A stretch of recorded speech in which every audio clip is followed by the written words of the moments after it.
Hello and welcome. That's what I'm looking for to our Friday night live show. I have had the day. I don't know about you, Travis. How's your day gone? Probably a little easier, or at least normal than yours. Sounds like you've been running around a little bit. I have been fun discoveries and all that. I don't know where I should begin, but fun can mean so many different things. Yes, not always good. But I found that all of the batteries in all of the heavy equipment that we own, they're all dead. Probably because it's cold outside and they were just, they were clinging on anyway, barely, but they are well and truly dead. And jump starting a Bobcat when it is not somewhere convenient to do that is a problem. I'll just say that. Oh, interesting. Yeah, that happens. And also they don't make it easy because for some reason this critical item that can die and the excavator was the bigger problem. Because the Bobcat, you just open the back. But the excavator, you have to unscrew stuff to get to the battery. And then I discovered that the battery is a weird battery. So hopefully everybody is plugging in your vehicles to a battery tender if you are living somewhere cool or cold, because that's kind of a pain. Yeah, or if you have a truck that you don't drive very often, you just disconnect the battery on its own. That's the poor man's battery tender, is just disconnect it. Well, I would normally say yes, except that we're talking about really dumb pieces of heavy equipment. So there's no draw at all in the excavator. It's only on when the ignition's on, but the battery, the battery's originals 2018, it looks like. Right.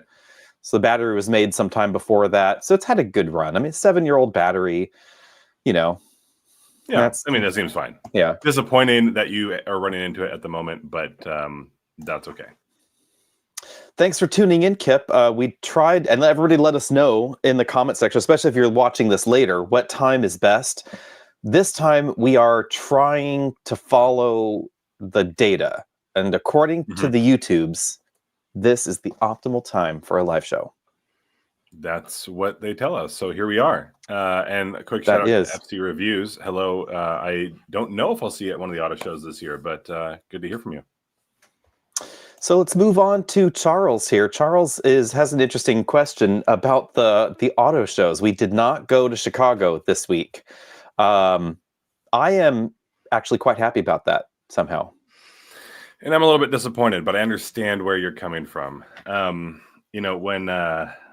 as somebody alluded to the other day, I think we covered that on the podcast. It was one of our 5-star reviews there. They said, Travis is newer to this, and I am. And I have been closest to this breadth of vehicles like every other consumer has, which is at an auto show. And one of the first things you said is, hey, we have this, and this auto show, but they're kind of on their way out. Yes. And I would say, as someone in the industry, I'm over them, but as a mechanism to finding your next car, I think they're fantastic still. So I'm of two very separate minds on this. I think that auto shows should die a slow and torturous death, but only the auto shows that you and I attend. Like the press part of the auto show makes no sense to me. I think that they should refocus on being a consumer show and being a better consumer show than they are now. Because I think that the problem with auto shows is this forked mission that they've got, basically. They're trying to have the space for the stupid debut where the Jeep breaks through the glass and climbs up some logs and winches itself into whatever, right?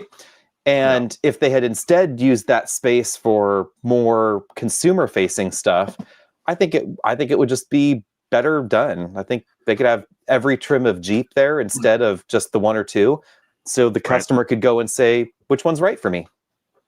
Yeah, it really, again, what my excitement was, oh, I get to see all the new cars. And then it was one of those like peek behind the curtains. It's like, yeah, by the way, we, the journalists, the reviewers, have already seen all of the cars that are getting their debut here on this stage. And I was like, oh, Yes. okay. And on one hand, if we're trying to create content and we want to tell you about this vehicle, that cannot happen in any reasonable or attractive or pleasant way if 70 of us have one vehicle and we're all trying to do something with it. But it is convenient as far as timing, because we could go to one place and have a bunch of these things instead of having each of these individual items somewhere else in the country at a different time. So it really is a give and take. But as far as if you want to hear from us about this vehicle, then we should not really be covering it at the auto show. Exactly. And that's why it's tricky. So this year we did not see the base Wagoneer S, but we already drove the other one. Right. Now, and the base right now, I think it was just yesterday, is the Limited coming out. I don't know how much lower they may go than Limited, but it used to have a couple $1,000. Single motor. Yeah. The thing is, for me, I think I would rather create a better video before or even after the show if I could do it in relatively short order than actually attend the show. And that's the tricky bit. So, I mean, we already saw the Subarus. We saw 3 of them. We filmed all 3 at the same time. Crosstrek Hybrid. We're not breaking any embargoes now. Crosstrek Hybrid, Forester Hybrid, and Forester Wilderness. And we filmed them all the same day. Quite some time ago, actually. Quite a bit before the auto show. And that was fantastic. We had a lot of time to make sure that they were correct. Unfortunately, we also had a lot of time for Subaru to finish their EPA filings and those to be very different than what they shared with us. So that's one bummer. It happens. It happens, unfortunately. Yeah. Here's a good question for you. Electrified Light Vehicle says, will Rivian R2 really start at $45K? He has a feeling it will be overpriced. I might agree with him, but we'll see. I don't think it'll start at 45. I think it'll get to 45. And that's just because of what we have seen. I mean, we just talked about with the Jeep, is that manufacturers, especially with their EVs or EV-focused manufacturers, are really going the Tesla model. They start with the most expensive version first. And honestly, it makes sense. Get the assembly lines up and running, make sure they have their gross margins there so they can keep making the more affordable one. And it's one of those like, oh yeah, I want the R2 to come out right now at $45,000. But Rivian, and this is, it's not crystal ball, but like Rivian wouldn't survive if the first thing it did is produce the cheapest Rivian, because they would not be able to make the money they need to keep going forward with all these other projects. So, if you want that $45,000 R2, awesome. I do think it'll get there or be very, very close. I'm okay giving some wiggle room from, hey, this is what we said it's going to be to this is what it is. But when it's something like the Cybertruck, where it came in way beyond that buffer that I was willing to give it, that's when you go, hey, listen, this is not what you said it would be. I am trying to think. There have been some options that have faithfully started at the base price. They're few and specific manufacturers. I think Ford's done a pretty good job of that, because Lightning, when it was announced, it came out with the base model. Admittedly, it was really, really basic, but you could actually buy them. And the dealer, when we picked up our Lightning, it was one of the very first ones. They had a base model coming in the very next week that they actually called us up and was like, hey, do you want this one too? And we're like, no. One Lightning is enough for me. Thank you. Hindsight, probably should have bought it and flipped it. But at any rate, didn't. Different business. And Hyundai and Kia have actually been really good at bringing the base model immediately. So whether it's the discount thing like the Niro or the Kona EV, which does have a base version, or EV6, et cetera, they've been okay on those. Sometimes I wonder why they bother, because I don't know if anybody buys them and they're a little bit less desirable. Gia has an interesting question here. And this is actually well-timed because we have a Tucson hybrid in the driveway today, actually. The main reason for this is that the Hyundai Kia hybrids have a ratio spread to choose from. Since they have that 6-speed automatic transmission, there are gear ratios designed for highway travel, and this allows the engine to be in a very efficient power band. When we take a look at a Honda hybrid, the fixed ratio they have is really targeted for efficiency around 45 to 55 miles an hour. So not true highway speeds in the US. Their fuel efficiency kind of falls off there. In a Toyota hybrid, their engines generally seem to be more efficient than the Hyundai Kia engines. But when you're on the highway, in the planetary power split setup, I will let you guys Google the animations on this because it's difficult to explain. But essentially, there are two inputs. There's the battery. There's the engine, and then there's an electric motor, and then we have the output to the wheels, and then there are two electric motors and one planetary gear set here. So to function, 80% of the power mechanically goes from engine to wheels, and about 20% in the latest Toyota designs actually has to be generated by MG2 or MG1 and then shifted over to MG2. And that process has loss. So you're going to lose about 20% of the energy. And on a highway, that's going to be more noticeable than some of these other systems where you can have very, very low losses. So the average loss in an automatic transmission is these days less than 5%, theoretically, when they're operating in particular energy ranges or output ranges. And so that's why you have that difference there. Yeah, and here's an interesting it's also one. the right tool for the job. I mean, they drive differently. They work in different situations. If you really are trying to be the person who nails down your specific use case, and I would be 100% guilty of that, these are the things that are good to understand. And these are the questions that Alex is really good at answering. Here's a good one for you, though. Reputation-wise, Hyundai and Kia have been definitely the Cinderella of auto companies. Yeah. Yeah. What would you say is the reason? Investment. It's one of those things where we're seeing this with other manufacturers. There's a question earlier, I'm sure we'll cover it at some point, talking about Nissan. And when you are a manufacturer and you're in a position that is less than ideal, you have to do something about it. But the problem is, if you are trying to sell cars and you don't have a great reputation, people are likely not to buy your cars, which is going to mean you have less money to then make better cars. It is, it's a vicious cycle, right? And it's usually cycled down. But Kia and Hyundai have money. They are putting it behind their products. They are doing refreshes. They are doing overhauls. They are doing new models. And there's something they've been working really hard at the last couple of years. It's probably about, like I said, about a 10-year climb to really start making that headway, but they're doing it. And I think one of the big things they've done right now, which, things are slowing down a little bit, but they've got a really good jumpstart on electric vehicles. So, and not just electric vehicles, but a good electric vehicle. And they're able to share that platform and that data and those hardware between Kia, Hyundai, Genesis. I'd say it's a meteoric rise. And it's one thing that I think we've talked about. We really do our best to be non-biased in these things. But if you go, I love this CRV. How do you feel about the RAV4? I'd be like, maybe look at a Tucson or a Sportage. I mean, like it's one of those things that these vehicles have inserted themselves into the conversation. We're not doing it. We are just telling you, here's where things are at. So, huge push forward. And what I love about them right now is that they have good internal combustion powertrains. They've got plug-in hybrid options. They've got full EVs. They've got regular hybrids. They have just about everything covered. It's impressive.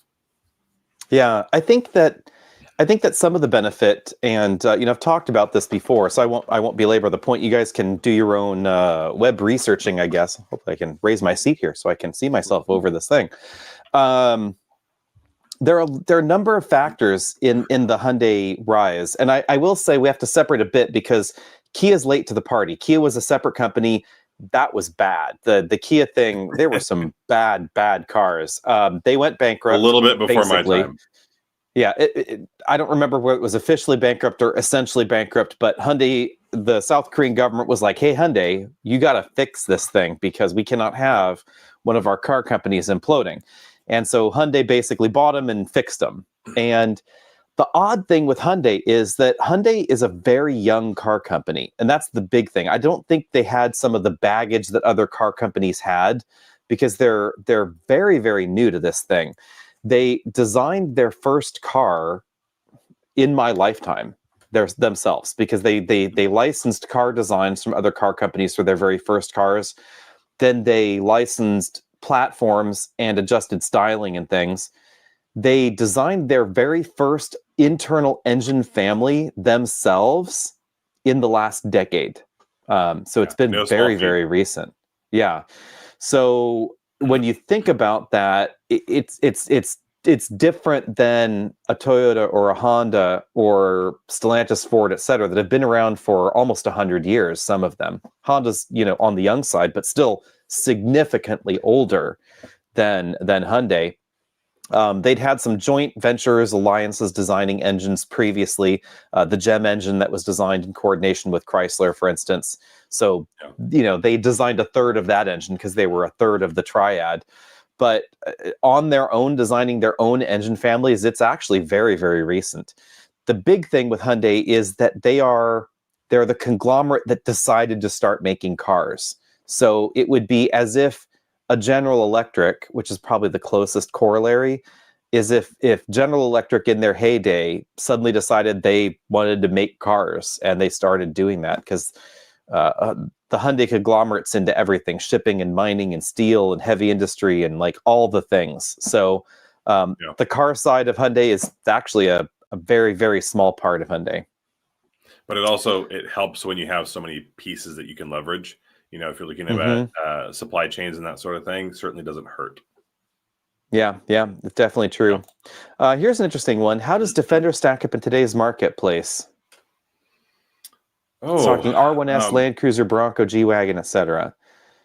We talked about this a little bit when we were looking at the LX, right? I mean, that's going to be in that market. Now, when we're talking about Land Cruiser, do you mean the current Toyota Land Cruiser in North America, or do you mean the global Land Cruiser, which in North America is the LX? With these, I'd go our Land Cruiser because we're talking. My camera's in the way, but we're talking Bronco, 4Runner, R1S, solid North American models. So yeah. I think I think there's a pretty impressive variety. That's kind of what I would say.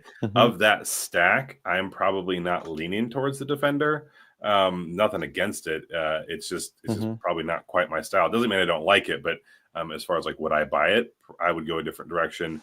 For me, it would be between R1S or a Land Cruiser. But I don't think, they don't need to sell a lot of Defenders to keep making Defenders. So the market who loves them is going to keep coming back to them as long as they are competitive. What they're not doing is cutting down to very small turbo engines and that sort of thing. Like there's going to be some differentiator. Obviously, when you come to equipment packaging, you can get more in a Defender than you can get in a Land Cruiser. So it's there, and I don't think it's going to disappear anytime soon. And I don't think Jaguar is going to go ahead and make a specific replacement or competitor to it. So, it'll be all right.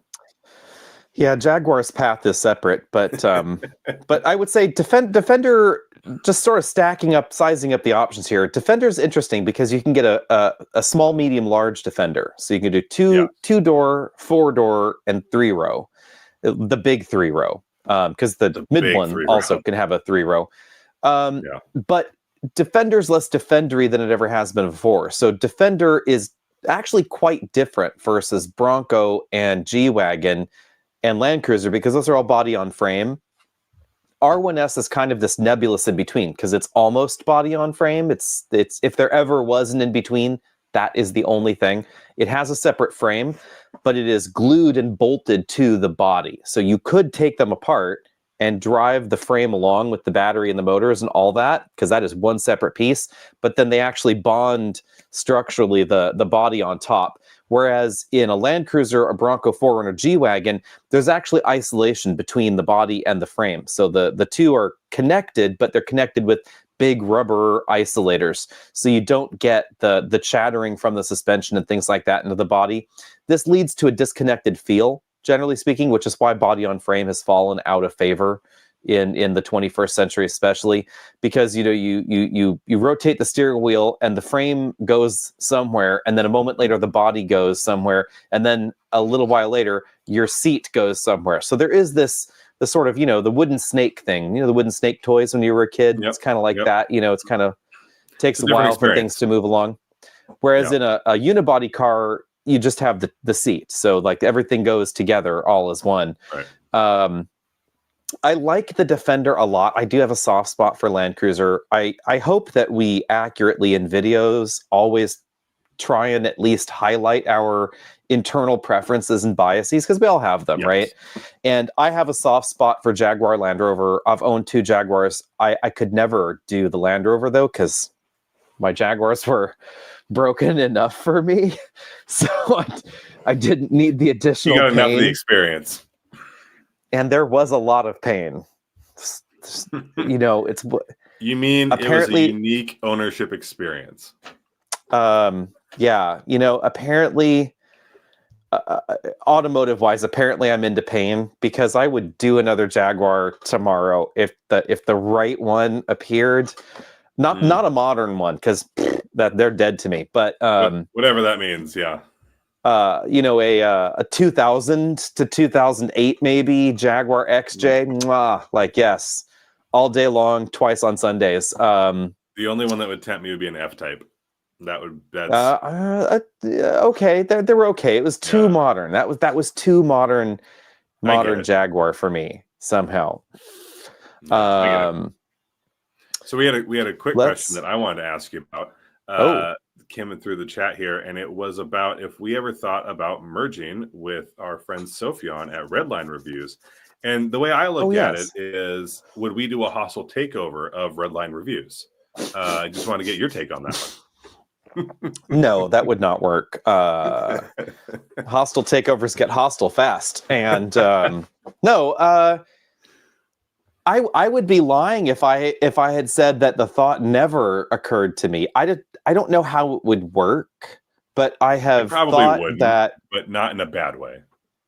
No, I mean I've thought that having voices that are differing would be good, and this is where maybe I would say I don't know if Sophian's voice and my voice on cars, our opinions are different enough to make it work that way. I think maybe it's wrong in my brain, but I would want conflict on camera. I would want not like fisticuffs, but I would want more divergence of opinion.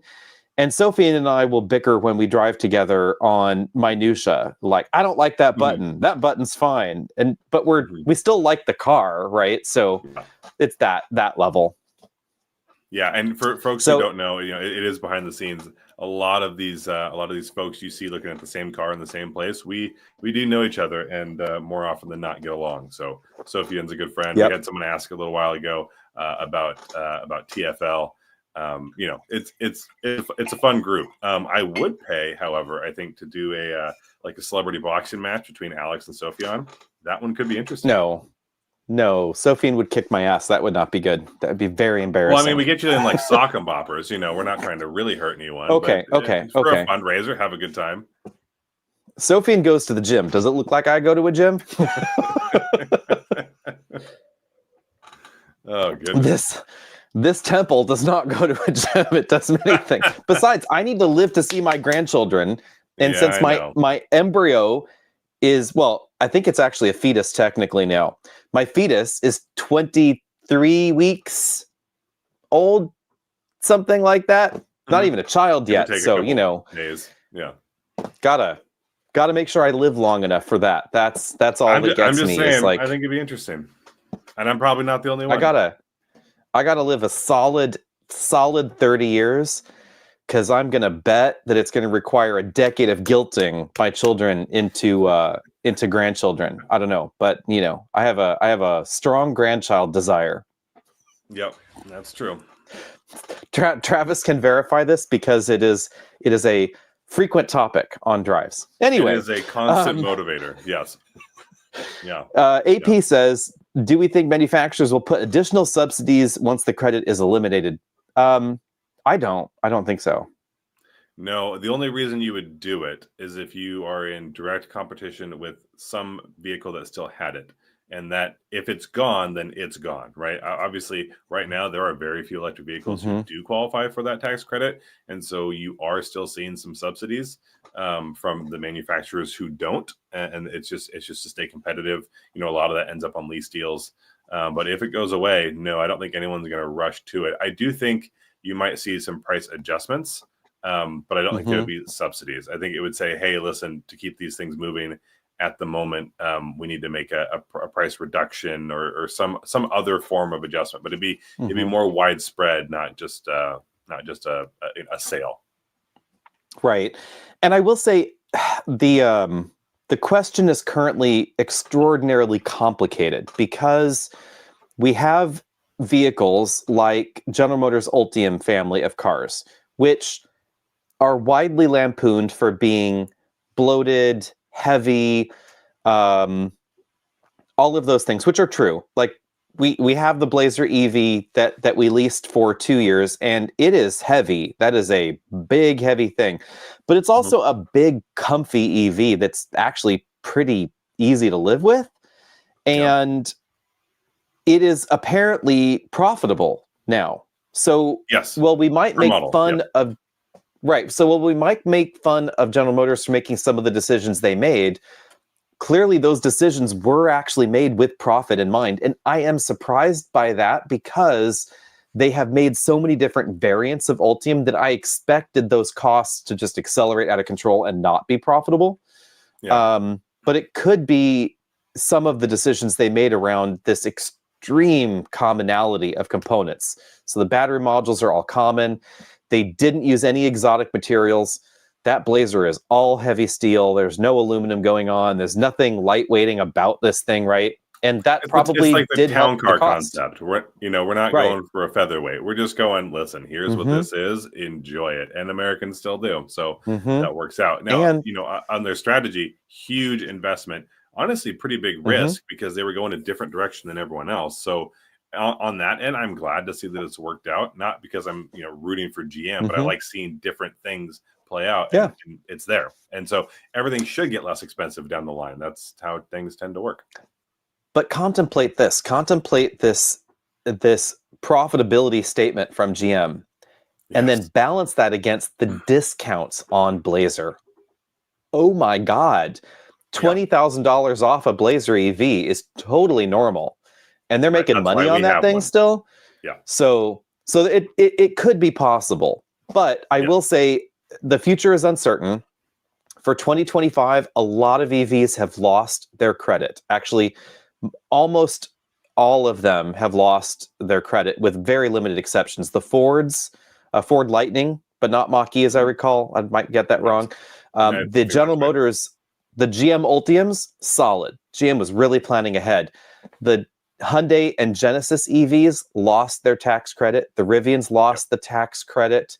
Anything that's over $80,000, which is a lot of them, never got it to begin with. So they're all out. So all the Rivians basically either priced out or out by battery sourcing, most likely. Either way, all out. You cannot get a 3-row Model X, too expensive. Every plug-in hybrid except the Pacifica. Sort of thing. Right. Every plug-in hybrid except the Pacifica lost the tax credit. Wagoneer's not going to get it. Yeah. So lots lost, but there is the leasing loophole. And that is the one part where I would say if there's going to be a loophole that will continue, it's probably going to be this one just through this next Congress.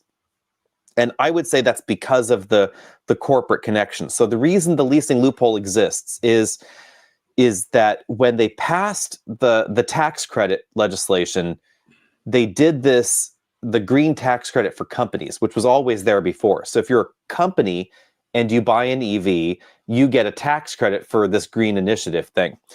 And that's been around for a while. And that credit was not intended initially to apply to leases, but the law was not well written. And so the way that it was written, any company that buys a car, if it's registered in the name of the company, gets the credit. You don't own the car when you lease it. You're renting it and you're kind of sort of half on the registration, but you're not, the car's not titled in your name. It's titled in the name of the leasing company. So the leasing company gets the credit. And companies treat these differently. So for instance, General Motors, by and large, not exclusively, but generally speaking, does not reduce your capitalized cost on a lease for an EV. But that Volvo EX30 in the driveway, they did. I was really quite surprised there. So, and Volvo will let you buy out a lease on day one. And so you can avoid all the interest. So if you wanted to buy an EX30 and you want the loophole to get the tax credit on sale, and your income exceeds the caps, or it's not made in the US or North America, this one's made in China. It is 100% made in China. Still gets the tax credit because the company bought it, but then you can go and buy it out from the lease and finance it on your own or do whatever. And it's more paperwork, presto, but it's worth more paperwork. $7,500. So right, and the savings not quite $7,500 because there's origination fees and buyout fees, but I think it's about $1,000, solid $6,500 discount. Still worth my time, probably. Yeah. So Cindy has a good question here on. She had a few questions here on the Kia versus Hyundai thing. This is kind of an interesting twist, and I would say it is the Hyundai Kia game and divide is difficult to divine. Yeah, growing up, I understood Hyundai to be the nicer version of Kia in the same sense that Acura is a nicer Honda, or even closer, probably something like GMC is a nicer version of Chevrolet. But at this point, it's kind of a tit for tat. It's just where each individual model comes across. I think, if you're looking at some of the volume vehicles, a lot of that is pretty similar. But I think Hyundai, you can still get a little bit more available. We don't have the EV9 competitor on sale at the moment, but that is going to be, it feels a little bit more premium. But it's a lot closer than I had thought it was. But the reason I think that is because Genesis exists now. And Genesis didn't exist. They were a model, and now they are a brand. So, yeah, both brands have danced around this for a while, and the mission has changed slightly over time. So if we go back to Kia Stinger days, at that point in time, Kia was definitely trying to be the sporty one. So they had the Stinger, whereas Hyundai did not, because they were already divorcing Genesis. So there was no rear-wheel drive Hyundai anymore, but we had the rear-wheel drive Kia. They had GT and GT line things and sportier styling. The divide was more Chevy Pontiac than Chevy Cadillac for people that are older, maybe. It was never really as firm as Acura Honda, I would argue, because they shared so much. Now it's getting confusing because now Hyundai has N, and Hyundai and Kia, they definitely are allowed to fight, and they fight with one another in the conglomerate. But then you have things like, okay, we have EV6, and it's definitely the sportier thing, right? Sportier looking, etc. Yep. And then we have EV6 GT, which is the almost 600 horsepower thing. You're like, ooh, that's cool. Plenty. You're like, this is great. And then Hyundai is like, oh, hang on, that's not an N. And the Hyundai people were very spicy, and we're these Kia people, they think they're all hot. Well, we have an N, a real N coming up. And so then Hyundai creates a Ioniq 5N, and then we're apparently going to be getting some of those N modifications in the EV6 GT redone. So difference, moved away. Yeah. Then we get a EV9 GT, and we don't have an Ioniq 9N. And rumor mill says we are never going to get an Ioniq 9N because that would just be stupid. I think that's probably okay. Yeah, but we are getting things like a Lyric V, so that's happening. Yeah. Where they go is I'm curious to see, because the chairman of Hyundai famously I can't remember the exact phrase they've used in the translation here, but it's something like, big brother, big sister, big brother, little sister, whatever they call them. Like it's like Hyundai and Kia are siblings, and he likes it if they fight. So they have their headquarters like across the freeway from one another in Seoul, and unlike GM in the 90s, and maybe this is why I think that their products have actually both gotten so much better once Hyundai bought Kia effectively, is that it's not that competition is discouraged or allowed. It's almost actively encouraged. It's like they like the competition inside. And I would agree it makes it better. Yeah. We do not see that in other brands. And the best example I have is right at the moment, it's the Chevy GMC Cadillac. And I was in a nearly $100,000 Suburban high country top tier in the back seat, and I went and looked for a window shade, which I thought was like a really normal thing, and it wasn't there, but it would have been on the next model. Not the high. You could go the highest trim on that Suburban. It wasn't there. You had to go to a different brand to get that, and that really feels like an artificial step system, right? It's like, oh, you want that?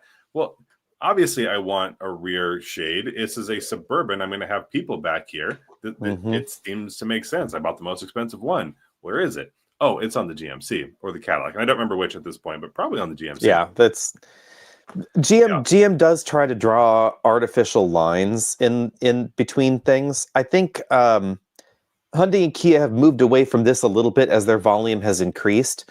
But I think one thing that they did really well 10 years ago, I would say in the beginning of their rise, is choosing which corners to cut really well. And that sounds bad. And whenever I talk to the PR people, they're like, oh, I wish you wouldn't say that. But it's true. Every car company has to cut corners. It's a matter of which corner are you cutting and how obvious is it to the driver, the passengers, etc., that some part is cheaper than the other. And the answer often for Hyundai and Kia has been that plastics further away from the driver will get dramatically cheesier, but they will spend the extra cash on the plastics closer to the driver, or they will mix up things in other markets. So if, like in the Forte, before it became the K4, in the Forte, if you bought a Forte in the US, it was very different than the Forte in South America, because in South America, they had much cheaper interior plastics and this and that. But Kia still wanted to have a very inexpensive, affordable model in the US. So what they did was they mixed and matched these parts. So they took some pieces from South America and some bits from North America, and they jammed them into the same car. And so there was this discordant nature about it, but it also allowed them to have this very cheap car and have a more normal level car for other people. So, and other car companies just don't do well at choosing these things. Classically, General Motors has had a very hit and miss strategy for this. And this, I think, is more down to options. So the more standalone options you have in a vehicle, the more expensive that vehicle actually is to build and to maintain. Because the cost of a car is not just the designing and building it, it's the inventory and the warranty parts inventory and marketing the different trim levels and all of that. Everything goes into that. Yeah, exactly. It's a big problem, which is why you often hear companies saying they're reducing model lines, etc. Well, the Koreans just never did it in the first place. They never had this explosion of trims, this trim creep that we see in other things. Which is a real problem for like half-ton trucks. There's so many options on those things. Well, even I'm trying to think, a couple weeks ago, I think the 4Runner has like 9 trim levels, and I was like, for what? Yeah, that's amazing. Like a package, and those trims have packages, and it's astonishing, really.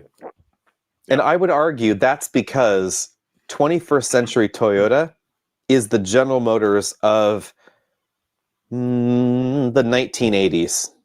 Okay. They're before my time, but I'll take your word for it. They're doing they're seeing the hurt of foreign competition, but they haven't quite accepted it yet. They have a lot of model and feature creep, and they're starting to have some reliability issues that are cropping up here and there. I think it's totally in their power to fix it, but I think it's very un-Japanese to try and fix it, which I think goes with Amit's question here, which is, why do German cars feel so intuitive and good to drive over the reliable Japanese cars? I'll let you try first. Let's see what you think. Well, they kind of have more going on. I mean, this is kind of the cost cutting, right? So if you're looking at model to model, and let's say you're looking at a BMW and a Lexus sedan, right? They've done different things, and chances are that BMW has more components in it than the Lexus does, and just by nature, you know, again, a lot of these components come from the same place. The same manufacturers build them, create them, but you just leave more room for things to go wrong. I think that's going to be a big piece of that puzzle. It's not all of it, but that's a big piece of it. Yep. And it is interesting because the German car companies will invest in more complex mechanicals, which are inherently less reliable. So take a multi-link suspension versus a McPherson strut suspension. Inherently, a multi-link with double wishbone type suspension can never be as reliable, meaning as squeak-free, as rattle-free, longer term, as a McPherson strut suspension, because it's simply more complicated. And this is largely why Honda doesn't do it much. Pardon me. Honda really doesn't do it anymore. Honda used to be known for double wishbones and things. They decided to kill them because that was kind of a complaint of some Hondas that had double wishbones. They got rattly over time. Right. And so Lexus will do double wishbones in some of their lineup, but not all of them. And you really don't see them in the Toyota lineup. But in a good double wishbone suspension, regardless of whether the side of the car is loaded or unloaded, or the wheel position is high and low, that's the big thing. It's like the wheel is up in the wheel well, it's down in the wheel well, it's moving up and down in a straight line. Then you have, because of this double wishbone suspension design, you also have the ability to have your steering rack and steering axis co-equal with the suspension axis. So if your suspension is rising up and down, if I can angle the camera, suspension is rising up and down, and your steering axis for turning, if these are co-equal, you have a very direct feel. You could have the opportunity for more feedback into the suspension, into the steering rack rather, and you have less opportunity for torque steer in front-wheel drive vehicles. But it's more expensive to do. It's more expensive to design, more expensive to manufacture, more expensive to warrant longer term, reliability issues, etc. Toyota is a very conservative engineering company. I would argue actually quite like General Motors in that respect as well, because GM is actually a very conservative engineering company. And Toyota prefers design evolution over design revolution, and they also go for a very mainstream focus. They have these occasional deviations into enthusiast lanes, but by and large, Toyota is a very mainstream, focused on the bulk of customers. They want the meat of the bell curve. They don't care as much about the shoulders. And that's the one Germans, of the things that guides this path, right? Is because people look to them. And I again, I'm not going to pick models or anything, but if you take the comparable Lexus and the comparable BMW, I don't think people are going to hop out of that BMW and go, oh, that Lexus is way better. But what they do say is that Lexus is close enough to the experience, and I am looking for reliability, which I expect to get in the Lexus. And the reason that it might not be on that same level, and I'm not picking on any manufacturer, but you say, oh, it's close enough, but I want to go with reliability.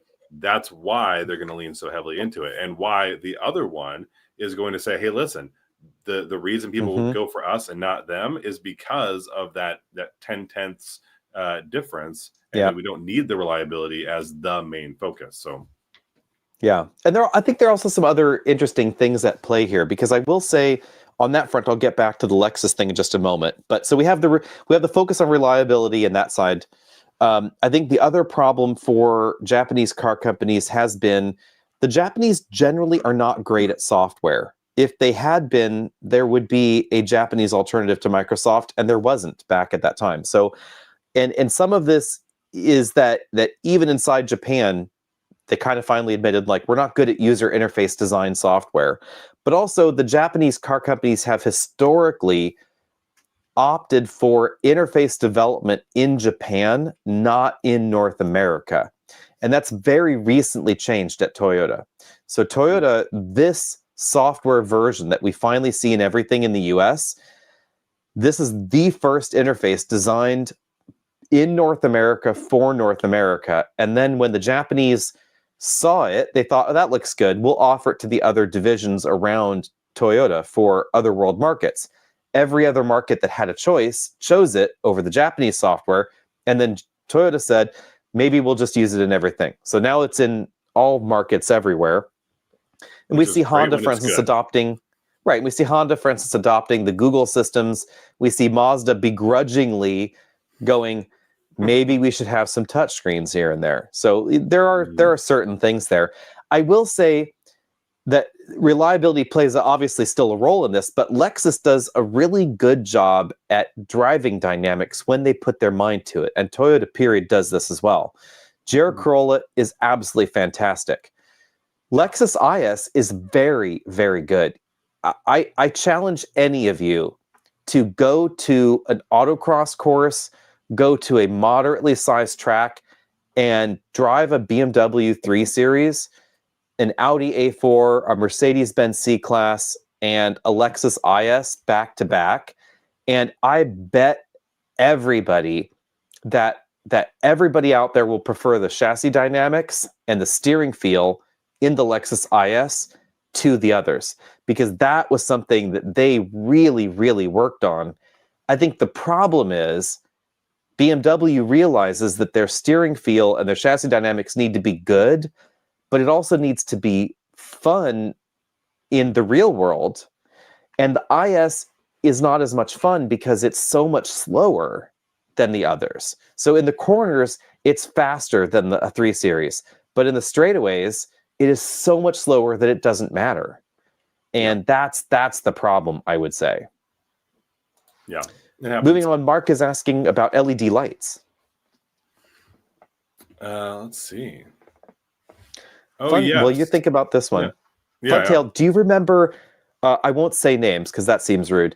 Do you remember a certain engineer at Subaru that used to work at Ford?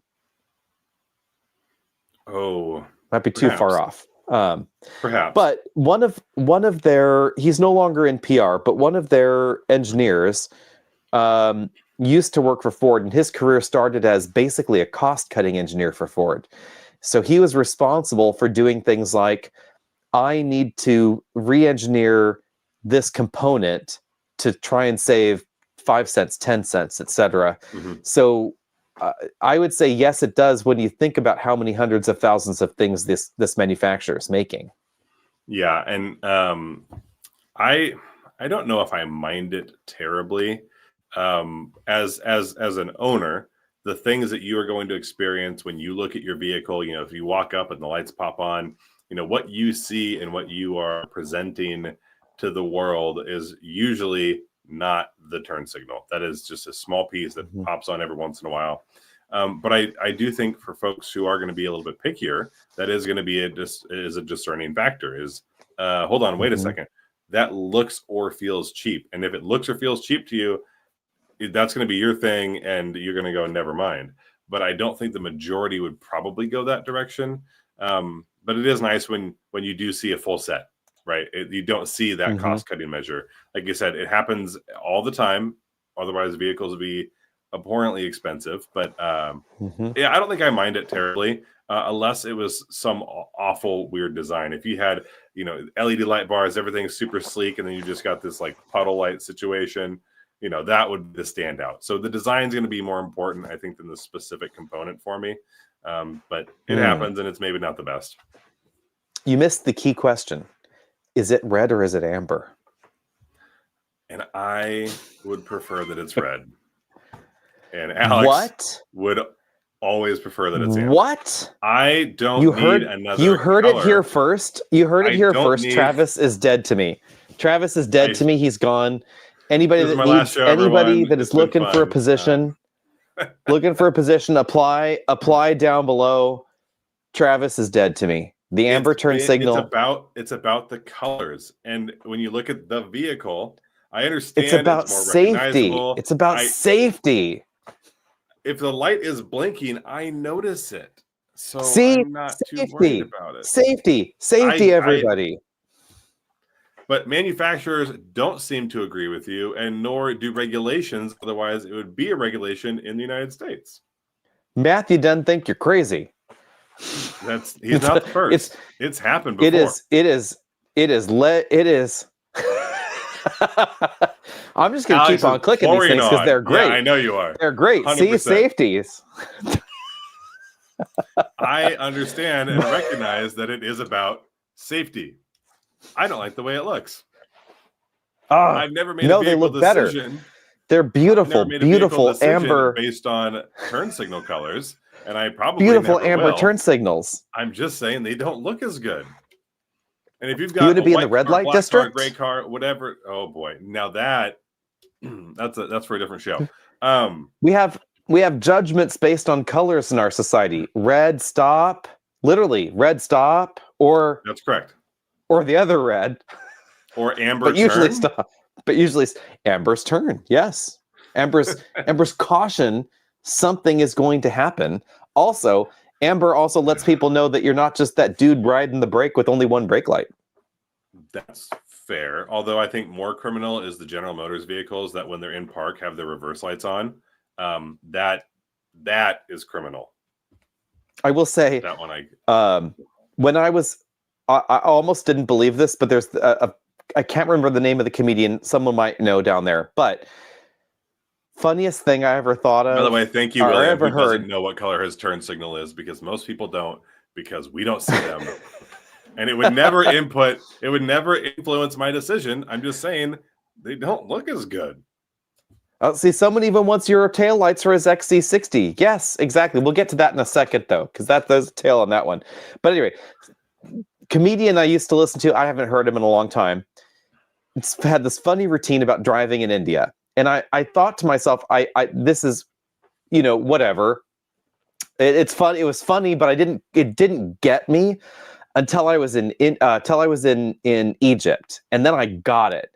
Because the line from his comedy routine is like, in America and in Europe, there's so many, it's so normal. There's nothing out of the ordinary happening. You see one light coming towards you, you think, oh, that's a motorcycle.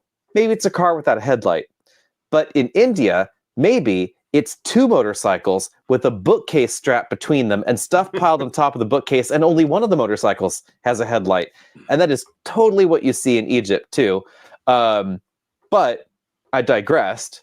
And on the taillight thing, it's a clarity thing, because if you see that one light and it's blinking, is the person riding their brake or are they turning? But if it was amber, you would know. You wouldn't have to think about it. I get it. I get it. I'm not saying it's not safer. I'm just saying if I look at a turn signal, I go, oh, that one's nicer because everything is uniform.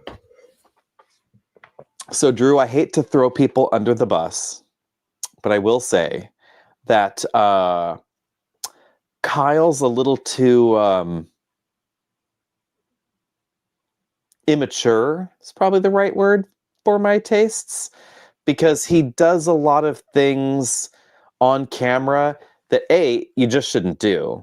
And if you do it, you shouldn't do it on camera where there's video evidence of you doing it. And he has damaged and destroyed press vehicles for no good reason, and I will probably just leave it there. And I don't know if we need any more contrarian than apparently the contrarian I am here in the red with the turn signals.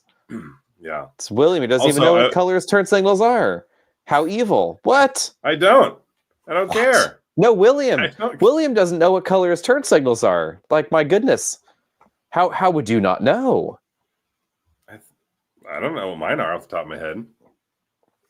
So, fun I story have to on look. XC60 and XC90. So, Volvo had been known. I can't find this comment back here, but someone was asking about the About swapping Euro Euro lights. signals. Yep. Yeah, swapping Euro lights on the XCs. So it's kind of funny. Car companies follow design trends in interesting ways. So the the funny part of this is that a lot of manufacturers go to design shows, just external events, and then they find things that they like, and that's why we see design themes coalescing on vehicles. They're also pitched on interior elements by suppliers. So, for instance, this year we see the Cadillac Optic with this weird recycled newspaper trim instead of wood, and it's got the, like, you could see the letters through the different layers, and it's cut at an angle. Mhm. And we also see that in Optic, and we see that in some Hyundai Genesis models. And Genesis, when they were unveiling it, and the Korean designer was there at talking about it, I was like, "Are you using the same supplier as Cadillac?" Because they, like, literally the day before, still under embargo, the day before, Cadillac said they were doing it, and it was like showing up at a party with the same dress that someone else has on. Like, the look on her eyes was like, but that happens because themes coalesce, and then Yep. there are style themes that go through because one manufacturer trend sets, and then everybody realizes that you have to follow the trend in a way. Yep. So the XC60 and XC90 taillights, that's where we're going back to. That is one of those things, which is funny. So in the 90s and 2000s, definitely 2000s, Audi was the shit, right? Do you remember? Like, everybody wanted an Audi. Yeah. And that's when they started doing the whole progressive turn signal thing. You know, they started the little blinky lights. Love. Yep. Which are quote unquote legal in the US, but America has different lighting laws. So Canada and the US follow the FMVSS and the Canadian equivalent, which is harmonized with us, lighting laws, so that cars can be sold on both sides of the border. But largely driven by the FMVSS, the Federal Motor Vehicle Safety Standard thing. Yep. And this specifies that lights, like turn signals, must have a specific number of square inches for it to be a turn signal. So, and this is why we see red lights in some European vehicles. So they may be amber some markets. They come to the US, they turn red, because a turn signal and a brake light have to be a specific size so that you can see them and know that something is happening. Well, these really slim lights that Audi was doing in this generation of 2000s cars especially, they were too small. The amber elements were too small to qualify as a turn signal in North America. So what Audi did was they combined the turn signal and brake light portion in the housing, turned the turn signal red, and then used it for brake and turn signal. It was then the right area to be a turn signal and a brake light. Well, Volvo did not have this problem, but because Audi was so hot at the time, and lots of manufacturers were like, ooh, the MMI thing's cool, the Disco Dash is cool, the lights are cool, this is cool, that's cool. So BMW and Audi, or BMW and Mercedes even, started following along this style trend. But Volvo, kind of the tertiary European brand, being totally honest, love me some Volvo, but they're not there with BMW and Audi in America. Volvo's designers, I kid you not, I had this very long discussion with them at the launch of the XC90 when it launched in 2016 in the US. The reason they gave for why they had red turn signals was Audi. That literally said that. Which you normally do not get that sort of admittance that directly. So they said that in their customer surveys of luxury segment intenders for XC90 and adjacent, that customer base was really grooving on Audi's design, and Audi had red turn signals, and therefore they went that direction. This caused me to ask the designer, do you know why Audi has red turn signals in America? And he did not know. Yep. He did not know that it was because of the dimension of the turn signal lamp module. It's not his job to know why. He just knows people like it. Mm-hmm. What I heard really is interesting. Red turn signals. That's what I heard. I don't see what the issue is. Some could. What I hate are thinner backlights so you can barely see. Okay. Yeah, for sure. Now, before we get too far out of it, I think we had it up on screen for just a moment, but I want to make sure we didn't miss Jasmine's comment. Do you mind pulling that one back up for just a second? Oh, I don't know. I didn't see a Jasmine comment, but we have to get back to this one. Oh, dude, did we miss a super chat? We did. We had it on screen, but we didn't get to it. Oh. Promise. My bad. Congrats. There we go. Yeah, so thank you, Jasmine. And just a quick tidbit for those who don't know, we reached this week 1 million subscribers. And Alex, I went back and looked, and the first video that I was ever in that went live, I think we put it on both channels, EV Buyer's Guide and Auto Buyer's Guide, was in September of 2023, where we had about 485,000 subscribers. And it has been a steep climb in the last 6 or so odd months. So congratulations on 1 million. Great to be part of it. But man, what a ride. But mostly, to be perfectly honest, thanks to everybody that's watching and subscribing, because literally we wouldn't have 1 million subscribers if it wasn't for 1 million of all of these subscribers. We need at least 1 million people to say this is worth subscribing to. Yeah. Yes. And you would assume I would have dressed better for this, but I was working in the yard, and then I looked at my watch and realized, oh no, I was about to have things to call are him. Supposed to happen. But that's why you guys tune in, because Alex is Alex, and that's how I was gonna look back on when I first subscribed to the channel, but I did not quite get that. Matthew credits it to my stylish new haircut, which has been my stylish haircut for about 30 years. So, no, I've also had the same haircut for a very long time, and no one comments on my stylish haircut. Did you decide on your stylish haircut when you got to decide how short your hair was? So I swam growing up, and it was a matter of not wanting to deal with chlorine all the time. And then I went, oh, this is great. I really enjoy this. But just before the pandemic started, the timing was perfect. I said, I'm going to grow my hair out. And so for I saw that. Years, it was not right. I grew my hair out, and it was down to my shoulders, and it was super curly, and it mostly existed in a ponytail. And I went, you know what? This is okay, but it's not better. And if it's not better, it's certainly not worth the effort. So back down. I'm hair judgy internally. Yeah, internally. So I will say, in this process of meeting you, etc., initially on the long hair, because there was some picture or something on the long hair, and I'm like, I am going to have to try and quiet my inner judging on especially this. Just getting to know me, yeah, and just go, you know what, there's a person under all that hair. But then you had the next time the hair was very short, and I was like, it's a better fit. It's a better fit. There are very few pictures that exist of that hair, and at some point it's just going to be shaved all the way down because I'm not necessarily winning that hair battle. But that's okay. I don't mind it. It's just where we're at in life. I am a child of the 70s, so I am constantly trying to fight that programming, and sometimes it works better than others. Sure. I will say that when I was a child, the hair had to have a specific look, and my mom cut the hair in the family, and everybody had to have their haircut, and the haircut was decided for us, and the haircut timing was decided for us. So we did not have a choice in any of this. And there was the part on the side, and it was all over the top.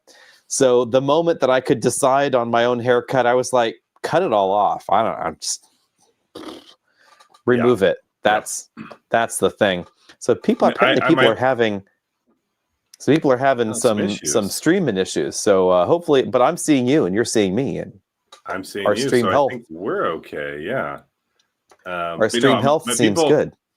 People always wanted my hair longer. They said, grow it out, grow it out. I said, I don't want to. My rule of thumb is if I woke up and had to comb my hair, I went and got a haircut that day.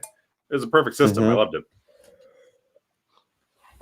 I am looking at our stream health here, and apparently our stream health is excellent. So I do apologize if anybody is having any issues, but sorry, folks. You know, the interwebs are a fun thing that doesn't always work. We are at their This mercy. is a good one. Have we seen videos from Korea on the new Palisade, on the design, and not everybody is a fan? I actually kind of think I am okay with it. Are you okay with it? I don't know if I've seen it. I will pull up a picture here, and maybe we can share this with everybody. Yeah, it's there's a lot of Gillette going on. That is a multi-blade razor if I ever saw one. Okay. But I actually kind of dig it. I want to make sure we're looking at the same picture, so I'll wait just a moment before you get yours up. But I'm looking at basically these spy photos. I think it's out now. I think let's see if I can find Hyundai's global newsroom here. But okay. I believe it is out, because oftentimes with the Korean companies, I should say, like, they won't say it's coming to America yet. We all know it's coming. But then they will full on launch it in Korea, and then we get it later. And I think this might be one of those. Okay. That's just the regular Hyundai website. People can Google it, but yeah, it is. Because there's already car scene Korea, etc. already has a video out on it. The grill maybe not my favorite, but I think I like the rest of the shape better than the old Palisade. I don't mean to shill another channel here, but I got to show everybody this. So let's can I share my screen here? Let's see if this works here. Oh, maybe I can't. Oh, there we go. There we go. Look, see, there you go. Car scene Korea. Thanks, guys, for doing this. Lotta Grill. The interior is not very changed, but this is what we're going to get in America, because they are not making another Palisade for us. So basically the same seats. The interior very different than we get now. It's a little bit of Santa Fe and of course, get those 4 dots there. That's kind of cool. That's a fun transition. I like they're going that direction. The whole storage shelf on that side, that's a bulky dashboard. I'm hoping that I get to see one when I'm in Korea in a few weeks, because I think that would be all kinds of fantastic. I'm going to be checking out a few other things while I'm there. I'm going to visit some friends, and so I was able to borrow a car, but we'll see how this goes. Like, the exterior styling is interesting, because you can see they didn't just give it a new nose; they changed sheet metal on this. So they have that quarter panel that like kinks up the side. Really interesting changes. Especially those wheel arches. They look pretty squared off. I like it, and again, this is your competitor to the Telluride. Here we go. There's the back. Yeah. Oh, there we go. I think it's done a better job of differentiating itself from the Telluride, and I think that's probably not a bad thing. But you know what this means? No. We're probably going to see a refreshed Telluride soon, because this is much more dramatic of a change than Telluride has had so far. Yeah. At least it's not high-waisted on the back. Yeah, and that's honestly the only thing that gets me on that Santa Fe is the weird just dimensions and spacing on that sort of thing. I don't know if we're going to get these seats in the US, but that is curious, because that's a lot of seat adjustment for a mainstream vehicle. And I will say that we go back to some of these other shots to do it, and that is a nice thing to see, instead of less buttons to do the same thing. I will say this is a complicated door panel to do. Like if we're just talking about design and manufacturing, this is a high-end complicated panel to do because we don't have any normal seams rather for the area around the door handle. So the alignment of these components is critical. The attachment points have to be much more hidden attachment points than we find in a typical door panel in this segment. So I'm curious to see if this is what we actually get. I'm assuming again it is, because generally speaking they don't create different things for different markets. We don't get a whole but this one also has the powered tilt telescopic steering column, kind of a floating center console thing. I'm casually intrigued.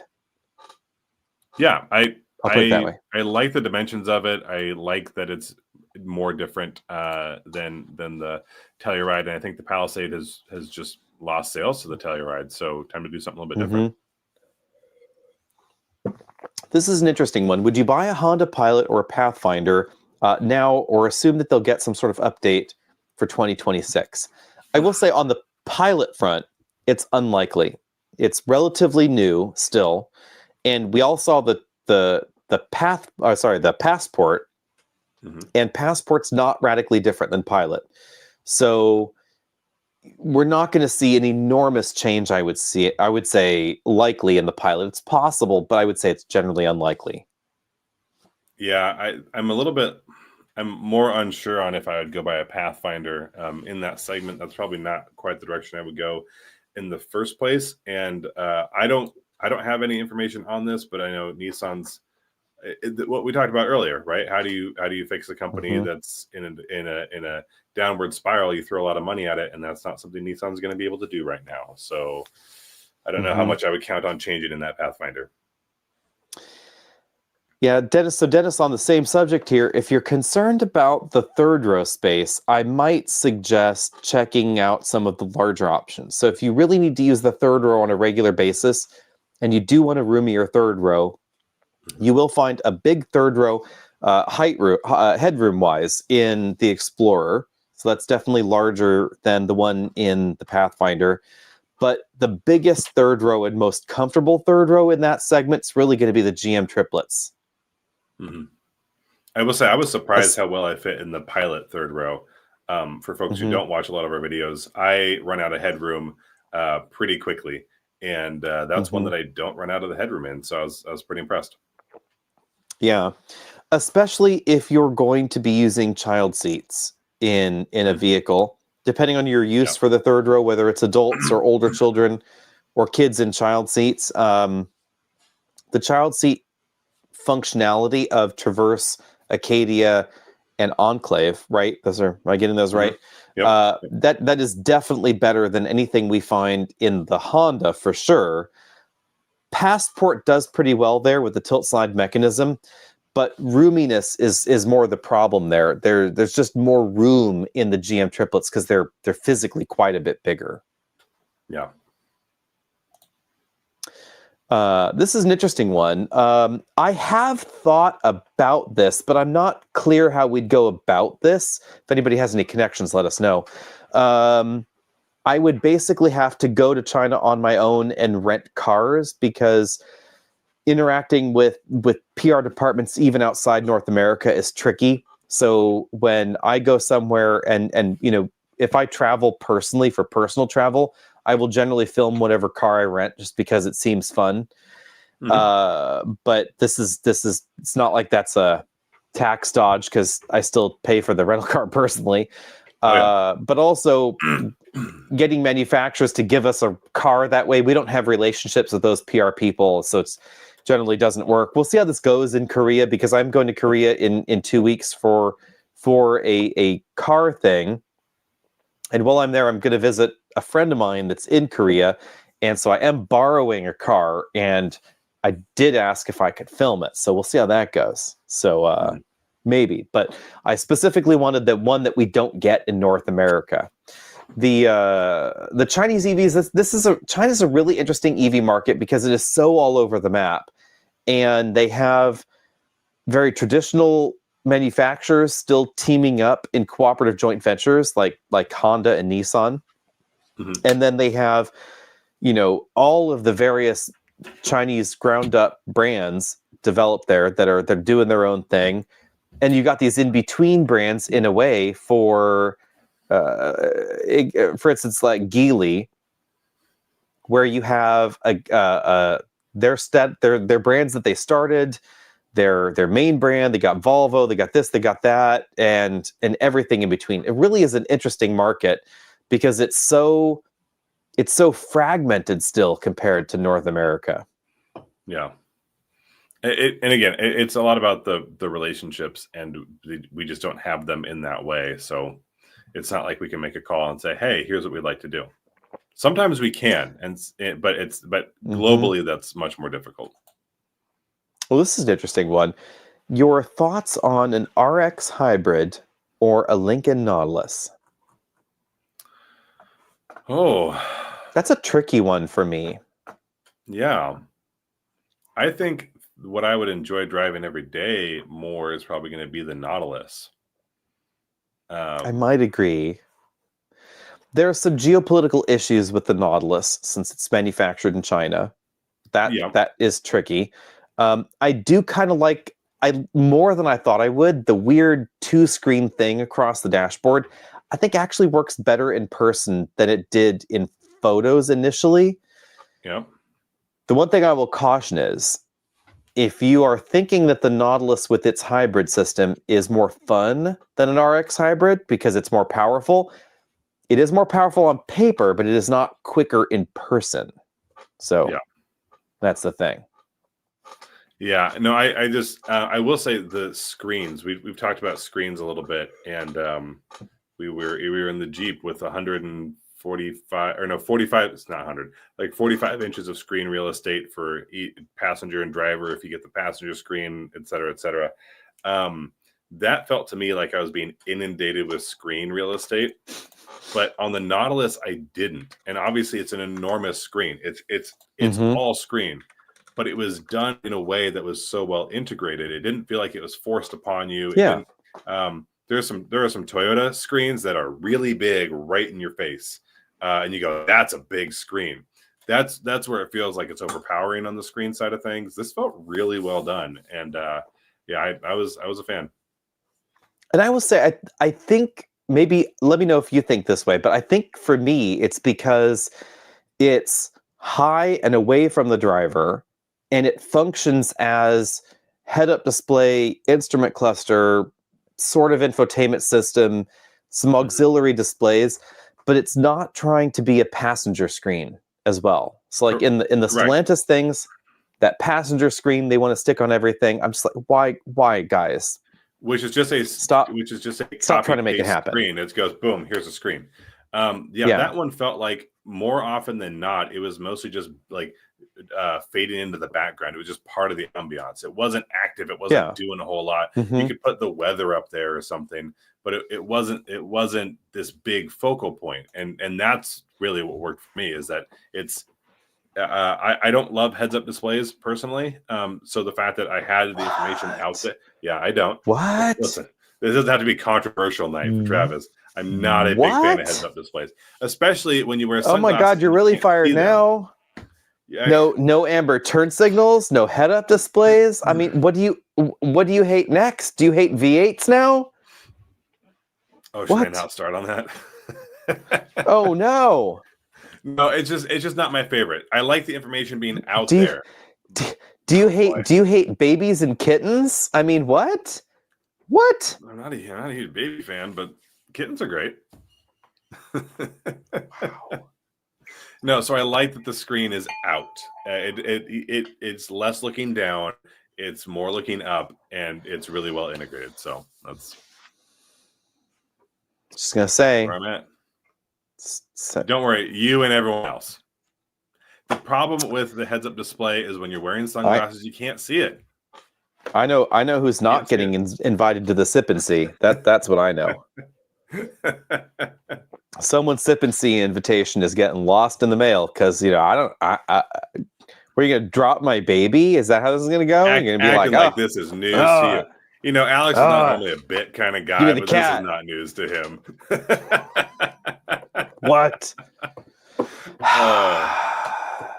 Babies are where it's at. Babies fill my soul.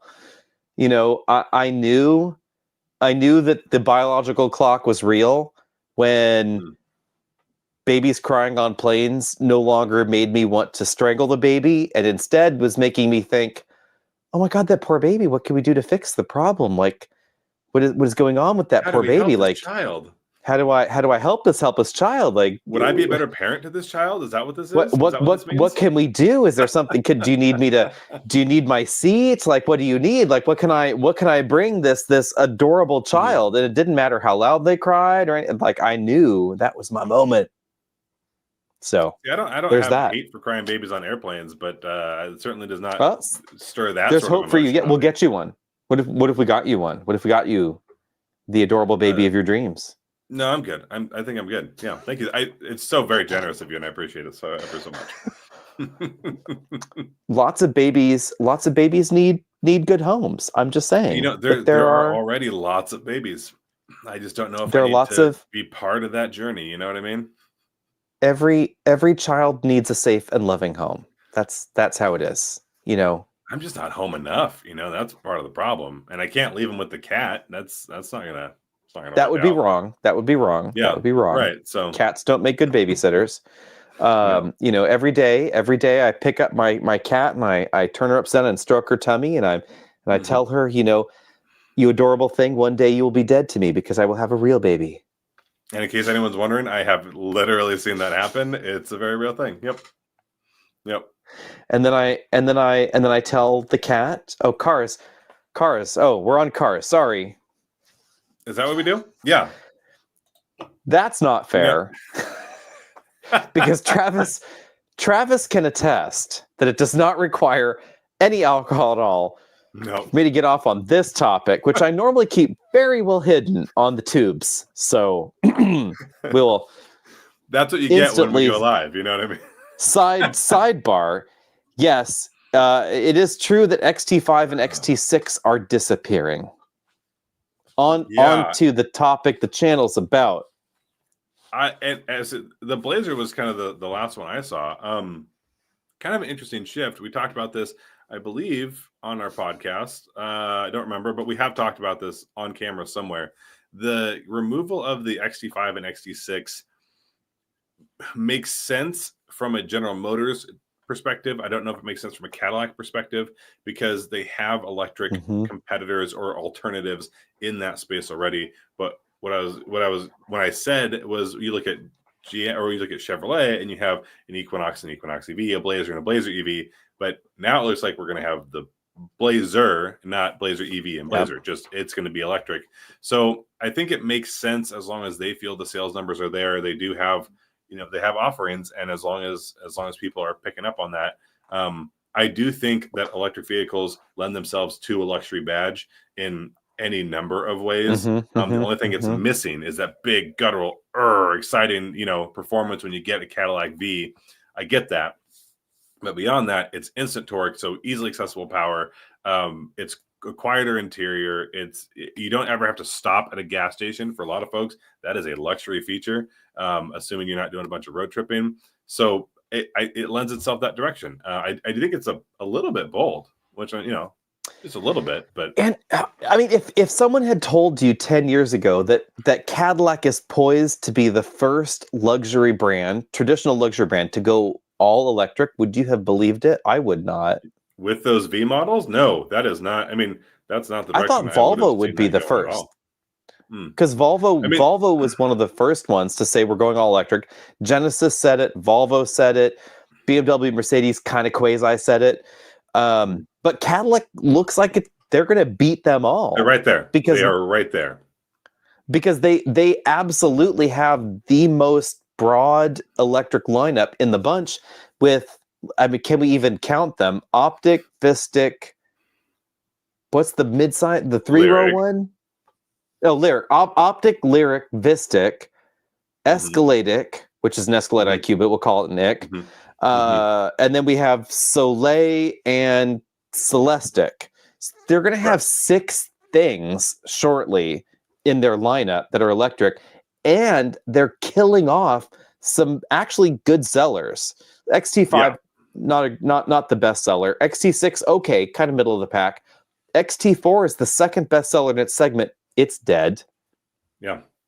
I what do we got left? The only thing they're missing, the only thing they're missing is an electric sedan. We don't have that. Well, Celestiq. I mean a smaller one.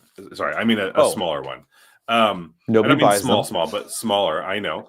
And they're missing a truck, right? We have the Escalade, but we don't have the Escalade EXT, which would be the perfect carryover from the Silverado and the Sierra EVs. They got it mostly covered without branching out too much, because as soon as you start branching out, you lose efficiencies in manufacturing and production costs and that sort of thing. So I think they're in a pretty good spot. And again, these models are now profitable. And I think that was Chevrolet specifically, but that really, to me, that also means that Cadillac is in the same ballpark, Probably pretty similar. Yeah. Yeah. Crazy Wee Monkey. This is an interesting point, actually. EU CO2 targets. This makes sense in a way because, and this also ties in with what I repeatedly say about Volvo in North America, because I know a lot of friends that love Volvo, love traditional Volvos. I've owned multiple Volvos in the past. So I love me some Volvos here and there. And I am a little sad about Volvo's direction sometimes. But the important thing to remember about Volvo is that their sales split is very different than the others. And again, this is one of those things where their PR people hate when I say this, but hey, it's the truth. So sorry, guys. If you look at BMW, Mercedes, Audi, Porsche, still, I think for the moment, their biggest market's North America. Lexus, North America. Acura, North America. Infiniti, North America. All the luxury brands, North America is their biggest market. Not so for Volvo. And not only that, but North America is not even their second largest market. The European Union is by far Volvo's largest market. It's China gaining rapidly, then America third. Also, guys, I would tell everybody else out there that's like doing the rah-rah whatever, rapidly, China is going to be the largest market, especially for Porsche. If it's not already, it's going to be very soon, because 2023 rather, the full sales numbers, very close. Porsche expects that China is going to be the largest market for Porsche soon. And intrinsically, this means when you think about their lineup and how they're designed and the design priorities for how vehicles are built, if you're BMW, if you're Land Rover, Mercedes, etc., you're going to design your car for North America. Then you're going to have an adapted version for your second largest market. Substantial change is warranted and budgeted for your second largest market, as long as it's large enough. But then the third largest market, they sort of get what's left, right? And that's what America is for Volvo. So we get what they've designed for other markets that they think might also work for America. They're not designing cars for us. They tried that, didn't work. V8s are dead. They're never coming back for Volvo in North America, ever, anywhere really. And that's what's quirky and interesting in the Volvo lineup, but very different than the others. But I would say that unless, and this is tied with another question that we had earlier, which is, do we think cars are going to get more expensive? I would say unless cars got cheaper, this is the way it's going to go. Like the US market is never going to be the biggest market in the world unless cars get significantly less expensive. Right, because the only way to sell more cars is to make them more affordable.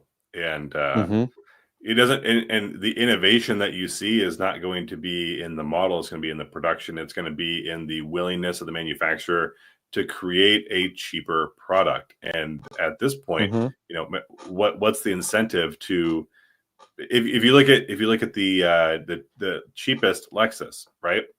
That's a very different vehicle than top sellers, your RX, your TX, that sort of thing.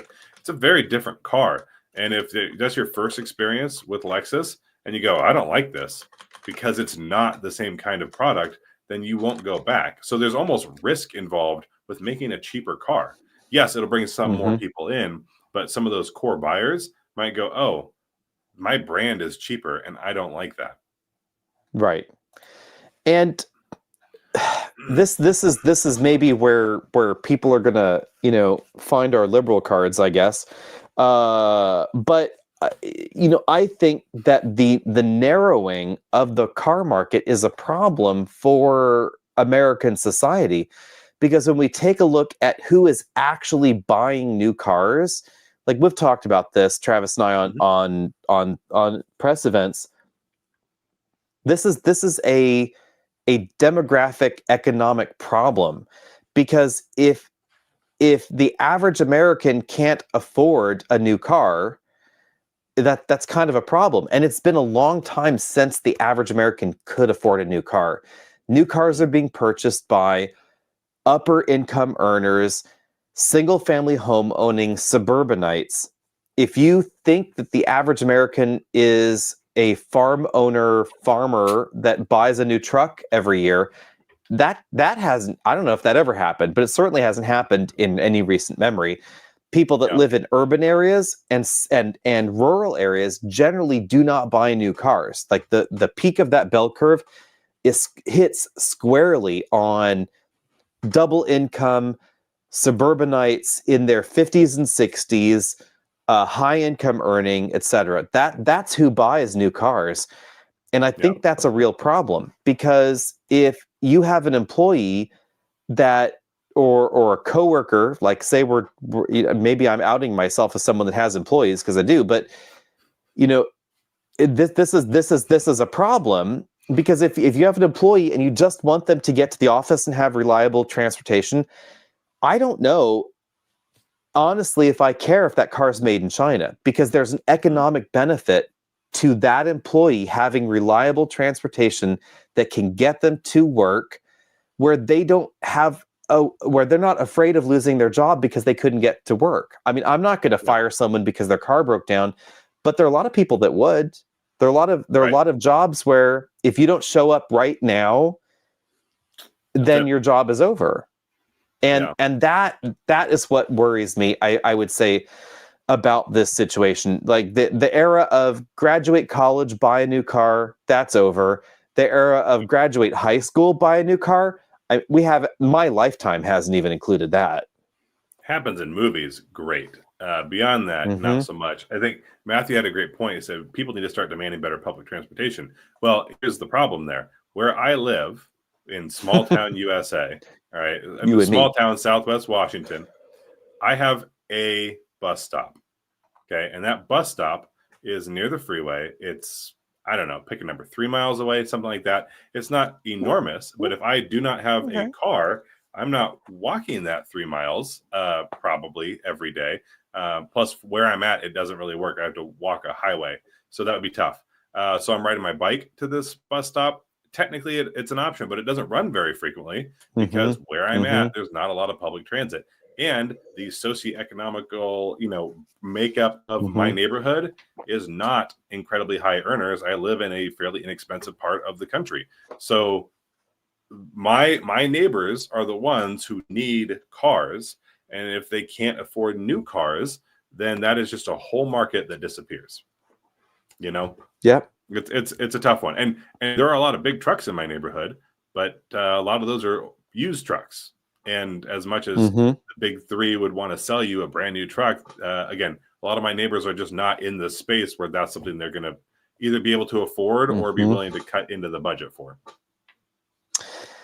I like the concept of better public transportation, but I have to admit that it's not always practical or rational for large swaths of America, because we're not an overly urban country, especially where you and I live. I mean, the West Coast is so much less populated than the East Coast. I mean, you look at the density maps. If you were to do a 330-mile drive on the East Coast, you'd be going through a bazillion towns. You can do it in California and not interact with a city over, 5,000 people for hundreds of miles. There's a lot of nothing. And then between you and me, specifically, the north part of California and the south part of you Washington, you could drive hundreds of miles and not even have a village. I mean, I don't know, not even a hermit and a something. and There's I've done it nobody a up couple there. times. Yeah, there's nobody Yeah. up there. So like I believe in urban transport, but I also am realistic that it's not going to be rational for me. The nearest bus stop that I can think of, not a school bus stop, like an actual Right. bus stop, Don't be going to is school bus stops. 1,200 feet of elevation down that way, and quite a ways. Like it would take a day to get there on foot. A bicycle, you could shush downhill much faster. E-bike, but you'd have to get back up the hill, though. Yeah, and when and then you'd be going the wrong way. And when I was in my 20s, I lived in Seattle, just outside, so not like downtown, but around Seattle. My address was Seattle, and for a while, I didn't own a vehicle within my household. There was a car, but it wasn't like a car per person, and I was using the light rail to get to and from work. That worked out, and light rail is expanding in that area, but people don't want to pay for it. But if they don't want to pay for it, then they better be comfortable with traffic, because I was a car, not on the road. And even to make my trip a little bit easier, because it took some walking to and from, I bought a little electric scooter. So, like standing electric scooter, those are my wheels. And let me tell you, grocery shopping with that was not going to be a thing. That's what I had the car in the household for.